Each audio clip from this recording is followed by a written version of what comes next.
Discover.com/travel. They have the Discover at Miles card. Use it. New card members, they got a deal. All your numbers, all your miles first year get doubled. 35 could be 70,000. I've been scheduling a lot of off-season travel this week, Ann and I. So, when the football season ends, you get some Fridays off. We're just bon vivants. We're going all over the place. Craziness. Big plans? England. Oh, that's right. My mom's home country. Go over there. I'm very popular. Will it be cold there when you go? Yeah, it's always cold. Oh. August is cold. It'll be wet and rainy. All right, so I go to pff.com, and what I love about it, if you're a fantasy football player, and there's a lot of you that play fantasy football, if you're a gambler, I think the information is great. And I love they brought in Bruce Gradkowski, who's a former NFL quarterback for over a decade in the league. So he can watch film. They can give you the analytics. Let's go to Bruce via the Cowherd Global Satellite Network. So let's start. Well, we don't have to get all into the data and rankings. Let's just start, though. PFF grades every quarterback and every guard and every tackle. But what I like what you guys do in your grading system, an interception isn't always the quarterback's fault. There are throws, then there are tough throws. You watch every play. So based on your rankings, all in, what's your top 5 at PFF? Well, right now, Colin, especially coming off this last week, right? Our top quarterbacks, look at it. Trubisky is top. He's number 2 this past week. So a lot of things got wild this past weekend in the NFL. But overall, look, Russell Wilson, number 1. He's our guy. He's our man. 27 big-time throws this year. Only 6 turnover-worthy plays. 2 interceptions on the year. I mean, that's going to be his lowest total he's embarking on. The guy is playing out of this world. Lamar Jackson coming in at number 2. We see what he's doing with his legs, with his arms, command of the huddle, what he's bringing to the Baltimore Ravens. Carson Wentz is even up there, number 3. And this is talking overall all year so far. Aaron Rodgers, and then it rounds out top 5 with Drew Brees. And as we know, Drew Brees, that short level passing game, just how accurate he is. That's why he grades so well for us, because his accuracy is just so much better than we see week in and week out. Now, I thought Dak Prescott played his best game as a Cowboy. I thought he moved well. I thought he was accurate. It's funny, Bruce. I don't feel he's a natural thrower. He often feels like a pitcher who doesn't get good until the 5th or 6th inning. I think he ends up throwing his best balls later in the game. He gets into a motion. I don't think he's a natural thrower like an Aaron Rodgers. What do you see, not only with the analytics, what do you see on film with Dak that you like and may concern you? The thing I love the most about Dak right now is his poise, his confidence, his command of the offense. You see him out there audibling to his offensive line, to his wide receivers, getting the offense into the right play at the correct time and the right down and distance.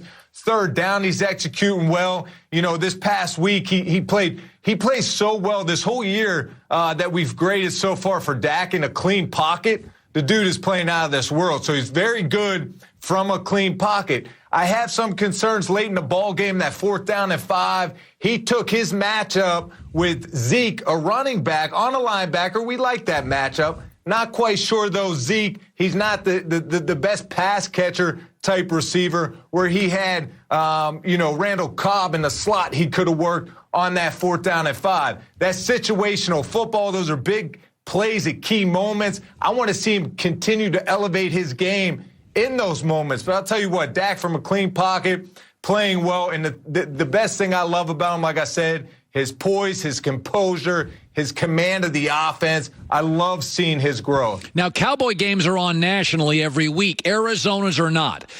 The kid I'm watching that I've been really blown away with, rookie head coach, below average offensive line, is Kyler Murray. Again, what are you seeing when you look at the 22 film and the game film? What are you seeing?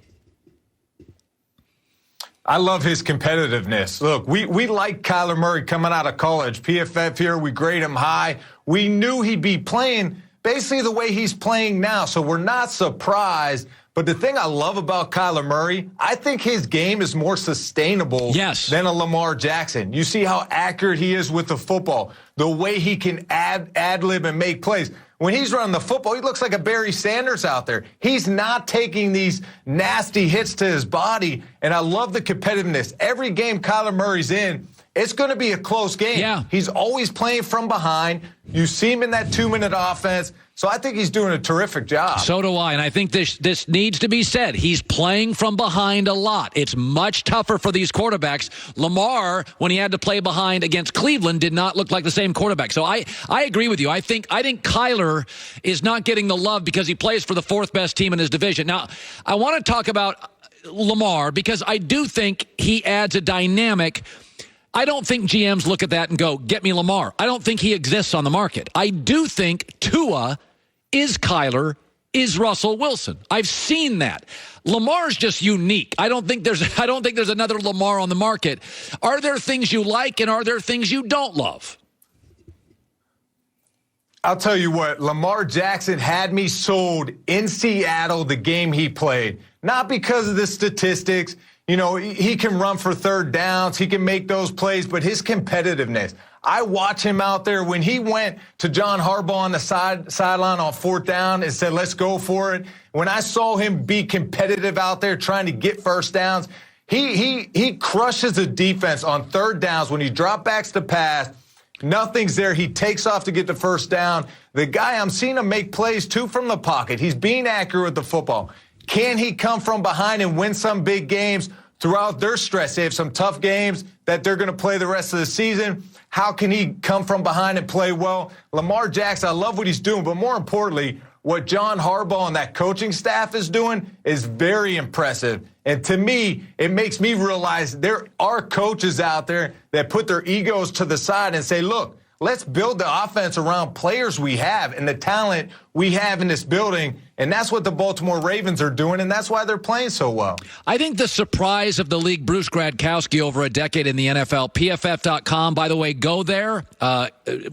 Premium analysis. The promo code's QB25, 25% off. I go there. I love it. The Raiders have shocked me. And, you know, Derek Carr, who I always feel is the comp, is he's a little Tony Romo, good on his feet, lively arm, not a great arm, a little bit of a playmaker with his feet, willing to take some risks, throws the ball downfield, but not ideal size, not the ideal cannon. But I'm not sure if Derek Carr leads this team. You look at the film, Bruce, who does?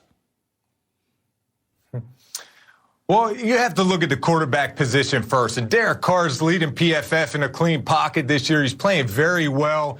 He's making the necessary plays he has to. I think John Gruden's doing a great job with the scheme. Derek Carr's hitting the big-time throws downfield when he's getting them. But you have to look at Josh Jacobs and what he's doing. Highest graded rookie so far this year. He is explosive. He's efficient. He has great vision. And his balance when he gets hit to break tackles is probably second we have right now, breaking tackles. So you have to look at that offense and not just Derek Carr, but what Josh Jacobs, a young rookie, has really brought to this Oakland Raiders football team. Yeah, it's funny, Bruce. I watched the Raiders last Thursday night, and all three running backs, they're all a little Josh Jacobs. He's the best of them. They're small, they're power, they bounce off. It's so John Gruden, who you know well. It's such a Gruden running back position. Now, I want to shift to this. I've said this before. I watched New England. I lived in Connecticut for a decade. And, you know, it's efficiency, there's no question. But they have no vertical threat. AB and Josh Gordon gone. They don't really have a tight end threat. They're on their third left tackle and their third kicker. I'm not trying to be hyperbolic after losing to Baltimore. But, Bruce, I do not see in this league right now the kind of offensive players that force defensive coordinators to make choices. I think they're an easier team to defend. Their red zone numbers show it. I don't buy New England's offense. It doesn't feel like a Super Bowl winning offense to me. What do the numbers say? What's the tape say to you?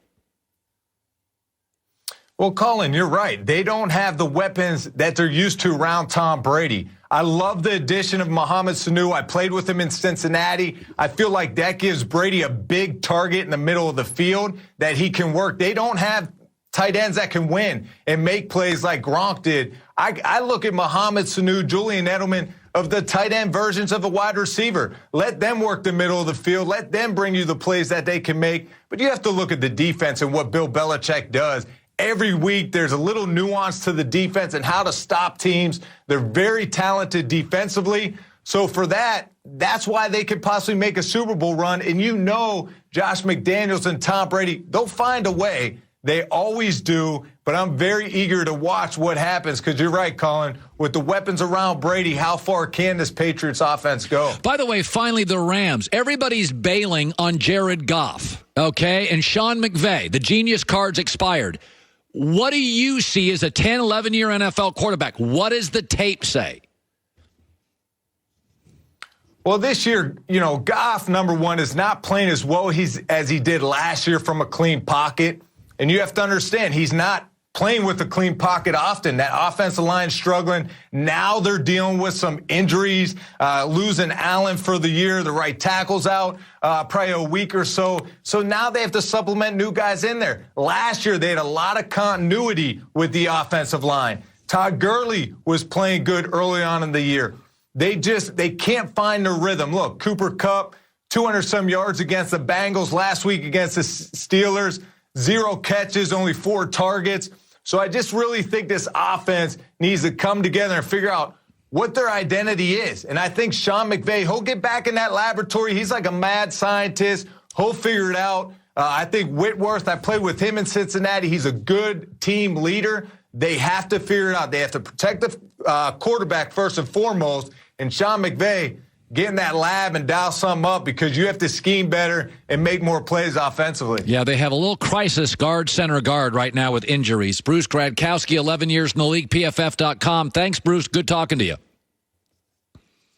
Thanks, Colin. You too. Yeah. By the way, I was just looking at this real quick. Right now, the difference between the NFC and AFC, I was just looking at this. It's incredible how much better the NFC is. The last 2 teams to make the Super Bowl in the NFC, the Rams and Philly, would not make the playoffs today. All the teams in the NFC right now that lead their division, or if we had the playoffs today, the season ends today, the NFC playoff teams are Dallas, Green Bay, Minnesota, San Francisco, Seattle. All of those, barring a health issue, can get to the conference championship. This morning, if the season stopped, here's the AFC standings. A Buffalo team that can't score, 23rd. A Steelers team with Mason Rudolph. Kansas City's abysmal on defense. And Houston, who nobody trusts. The gap between the AFC and NFC. By the way, if New England loses this weekend to Philadelphia off a bye, then that Baltimore thing is not an aberration. They just don't have the offense. Everybody's spending all this time banging on the Patriots' defense against Baltimore. They didn't move the ball very well. And I was looking at the numbers this morning. Look at this. And again, this is with Bill Belichick, Josh McDaniels, and Brady. They are 16th New England third down efficiency, 15th total offense, 21st red zone offense, 23rd in rushing. Tom Brady's like, we don't have an identity. They don't. New England's offense, you can't win a Super Bowl with this offense. Joy with the news. No. Turn on the news. This is the Herd Line News. Again, I'm not ready to say they can't I know, win you're a not, Super but Bowl with that offense. If it was any other team in the NFL, I would adamantly agree with you. Sunday night, they lose to Philadelphia 28-24 off a bye and can't really move the ball. You're not going to... I'll believe it when I see it. All right. I am not rooting for that, but they always seem to find a way. So the Cowboys had a tough time stopping the run against the Vikings on Sunday night. Yeah. Minnesota rushed for 153 yards and a touchdown. And when asked how he would describe his team's poor performance with the run defense, Jerry Jones had an interesting analogy. It's like holding 2 handfuls full of Jell-O. And about the time that you stop it from coming out the middle finger by the forefinger, about the time you start it over there, then it starts coming out the other side. And that's what makes this game so great. That's what makes the challenge so great. And you think you've got it figured out, and 2 games later, the defense you face will have had it figured out for you. He may have had a martini breakfast. I don't understand what he's saying there. I'm lost. I've never tried to hold Jell-O in my hand. It usually comes in sort of a container, or, if you're for Jell-O shots, it's in kind of like a smaller paper container. Yeah. But none of them are just, fistfuls of Jell-O. But very, very he's a story. Specific He is a storyteller. He's a story. Jerry, he holds every year. Paint a picture. Well, every year the Cowboys hold camp in Thousand Oaks, California. He comes down to Nobu, which is a real popular restaurant in Malibu, one night and holds court with all the reporters. He likes to tell stories. As he always says, I don't have time to schedule a bad time. He's a storyteller. I mean, when you're Jerry Jones, you have bad times. Not really. Not too many, but he is not happy with the run defense. That said, Dallas is 14th in the NFL, allowing 103.4 rushing yards per game. So not awful, not great, but the defense to me is not the issue with the Cowboys at all. It's wrapping your arms around the offensive identity, which to me is Dak. Yeah. So Baker Mayfield got the win at home on Sunday. You were not impressed with this win. I was. But he wasn't very happy with the Browns fans that were there. He mentioned after the game that the crowd noise was a factor and clarified that he wasn't talking about the visitors. No, it wasn't that. It was just the fact that we're on offense. We needed to be quiet. It might have ruffled some feathers. Once again, that's okay. But when we're on offense in a critical down, we need to be able to have silence in our home stadium. It's got to be an advantage for us. And then when they get the ball, it's got to be really loud. That's just, the basis of football. But, it's interesting on this, Joey. If I said to you, guess the line for the game Thursday. Now, it's Pittsburgh at Cleveland. Now, it's interesting because I just guess the line. I'm Mason Rudolph, though. I'm guessing that the Steelers, well, I don't know. The Browns just won. I don't know. It's interesting. I would think that the Steelers would be favored. By 7. The Steelers are favored by 7? Isn't that amazing? And by the way, it's one of those lines. I know which way I'm going on that. They're begging you to take Vegas is saying, please take Cleveland. And when they do that, there's another line. Okay, here, I'll give you another one. I'll just throw this one out. So the Jets look very good this weekend. Right. The Jets are an underdog at Washington. Vegas is begging you to take the Jets. Well, I mean, that's silly. You would think that. But every time Vegas is saying, please bet the Jets and please bet the Browns. That tells me... That's a lot of points. 7 in the NFL. Listen, what timeout? That's not what it says. Is the line changed? Somebody's yelling in my ear. Hold on. Who's that, Alex? Hold on. What line am I looking at then? The wrong one. He says Browns are favored by 3. Okay. What line am I looking at? That sounds more reasonable. Steelers favored by 7 after a Bills win feels more ridiculous. My thing rebooted. My bad. Oh, okay. Yeah. I got many sources on here, I can't...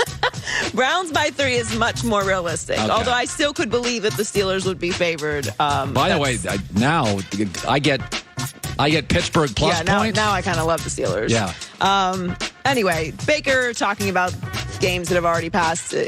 Just stop talking about the games that are already over. It's very simple. Don't talk about the games that are already over. And don't criticize Browns fans. They've been through a lot, all right? I've never been a Browns fan in my life, except for one time when I lost a bet. But other than that, they've been through a whole lot. Yeah. And I can't relate to it unless you want to call being a Dolphins fan that. We've got sunshine down there. So, I don't know. Just stop criticizing them. They can cheer as much as they want. They haven't anything to cheer for a long time.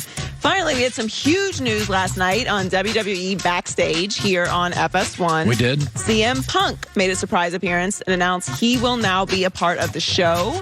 He retired from the WWE 5 years ago and went on to be an actor and UFC fighter, but now he's back, and you can see CM Punk on WWE Backstage Tuesday night at 11 Eastern here on FS1. He came on my show once. He was becoming a UFC fighter, which is... I think that's a tough job to transfer into. Remember, he'd never done UFC fighting. Right. He did it, fought, and it wasn't good. Well, wrestlers are extremely tough and have a very, very high pain tolerance. But obviously, UFC fighting is a very specific art. Yes. So, making the transition into that can be difficult for anybody. But he's back at WWE now on WWE Backstage on FS1. So we're happy to have him back. He's also a huge Chicago sports fan. Yeah, he's kind of crazy. So, by the way, if you took the best, like if you took Floyd Mayweather and you took Conor, when they boxed, obviously Mayweather won. Right. What if you allowed Mayweather and Conor McGregor or Nate Diaz to do some UFC principles? We all realize the UFC guy could win too, right? Like if Floyd and Conor would have met and you could kick. No. No. That's of course. Right. Like that was the big discussion surrounding that fight. Right. Like you're not going to put Floyd in the octagon. That just doesn't work. Right. Like Floyd wouldn't let it. No, because there's too many other ways to lose UFC fights. That's why people don't go undefeated in UFC, because it's just there's too many factors involved in it. Yeah. No word on his future yet, but find out more on CM Punk next Tuesday on WWE Backstage here on FS1. All right, Joy with the news. Well, that's the news. And thanks for stopping by. The Herd Line Cleveland's News. favored by a 3. My bad. That was my bad. The number was kooky, but the Jets number is still out there, which is a nutty number. Yeah, that that's Washington's favored over the Jets. They're begging you to bet. And Vegas is begging you to take the Jets, which tells me Washington's going to win. That's how Vegas works. They don't give away money. That's casinos are big. They're not built on winners. No, they're not very charitable on the money thing. Coming up next, a playoff or takeoff of the 7, 8, 9, 10 teams. You know, we know New England's going to make the playoffs, but largely we know the Saints are going to make the playoffs. Probably San Francisco unless they dovetail. But playoff or takeoff, do you buy the teams, the 8 or 9 that are on the bubble, AFC, NFC? That's coming up in Best for Last. When you're driving, the last thing you want is indecision, lack of perception, can't see through the windshield. That's where Michelin wipers come in. They just put them through a 16,000-mile drive from Alaska to Argentina. They wanted them to deal with the rainforest and the tundra and the desert through unpredictable conditions, sleet, snow, rain. Guess what? They did well. That's because they're weather built. They have the Quad-Tech 4-layer coated silicone that repels the water, the snow, and the ice, and lasts 2 times longer than other blades. Upgrade to the Michelin Endurance XT silicone.